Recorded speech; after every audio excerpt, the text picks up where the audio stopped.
അസ്സലാമു അലൈക്കും വറഹ്മത്തുള്ളാഹി തആല വബറകാതുഹു.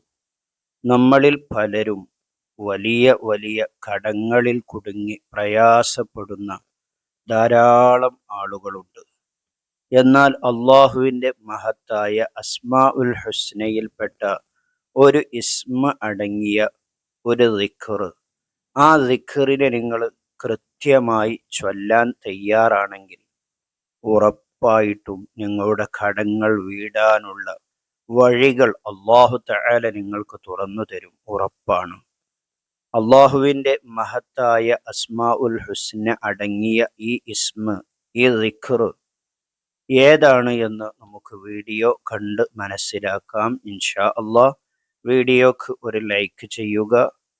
നിങ്ങളുടെ പ്രിയപ്പെട്ടവരിലേക്കൊക്കെ ഈ അറിവിനെ നിങ്ങൾ ഷെയർ ചെയ്തു കൊടുക്കുക. ഒരു മാഷാ അല്ലാഹ് കമൻ്റായി രേഖപ്പെടുത്തുക. ജീവിതത്തിൽ നിങ്ങൾക്ക് വലിയ വിജയം നേടാൻ കഴിയുന്ന ദിക്ർ, എല്ലാ കാര്യങ്ങളും എളുപ്പമായി കിട്ടുന്ന ദിക്ർ, വീട് എന്ന നിങ്ങളുടെ സ്വപ്നം പൂവണിയാൻ ഉപകരിക്കുന്ന ദിക്ർ, നിങ്ങളുടെ എല്ലാ തടസ്സങ്ങളും മാറി എല്ലാ വഴികളും തുറന്നു കിട്ടുന്ന അത്ഭുതകരമായിരിക്കുന്ന ദിക്റാണ് ഇനി പറയാൻ പോകുന്ന ഈ ദിക്ർ. ഈ ദിക്ർ നിങ്ങൾ മനസ്സറിഞ്ഞു ചൊല്ലിയാൽ ഉറപ്പാണ് നിങ്ങളുടെ എല്ലാ കടങ്ങളും വീടുന്നതാണ് ഇൻഷാ അല്ലാഹ്. ഈ ദിക്റിനെ നിങ്ങൾക്ക് ഒഴിവ് കിട്ടുന്ന ഏത് സമയത്തും ചൊല്ലാം. ഒരു നിശ്ചിത എണ്ണം നിങ്ങൾ കണക്കാക്കി ആ നിശ്ചിത എണ്ണം കൃത്യമായ സമയത്ത് എല്ലാ ദിവസവും മുടങ്ങാതെ ചൊല്ലാൻ വേണ്ടി നിങ്ങൾ ശ്രമിക്കുക. അതിലൂടെ പറയപ്പെട്ട നിങ്ങളുടെ എല്ലാ പ്രയാസങ്ങളും നീങ്ങുകയും കടങ്ങളൊക്കെ വീടാനുള്ള വഴികൾ അല്ലാഹു തആല നിങ്ങൾക്ക് തുറന്നു തരികയും ചെയ്യും ഇൻഷാ അല്ലാഹ്. ആ ദിക്ർ ഏതാണ് എന്ന് നമുക്ക് പഠിക്കാം. ആ ദിക്ർ നിങ്ങളും കൂടെ ഒന്ന് ചൊല്ലി നോക്കുക. വീഡിയോ പ്രിയപ്പെട്ടവരിലേക്കൊക്കെ ഷെയർ ചെയ്തു കൊടുക്കണമെന്ന് ഒരിക്കൽ കൂടി നിങ്ങളോട് ഓർമ്മപ്പെടുത്തുകയാണ്.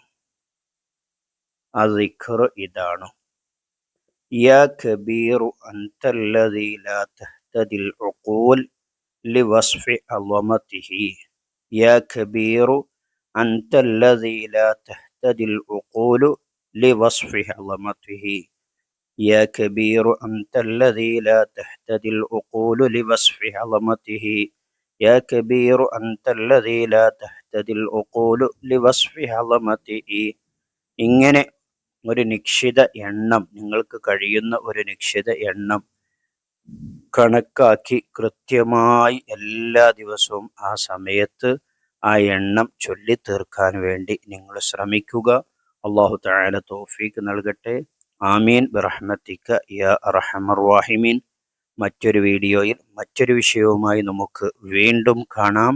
സ്നേഹത്തോടെ അസ്സലാമു അലൈക്കും വറഹ്മത്തുള്ളാഹി.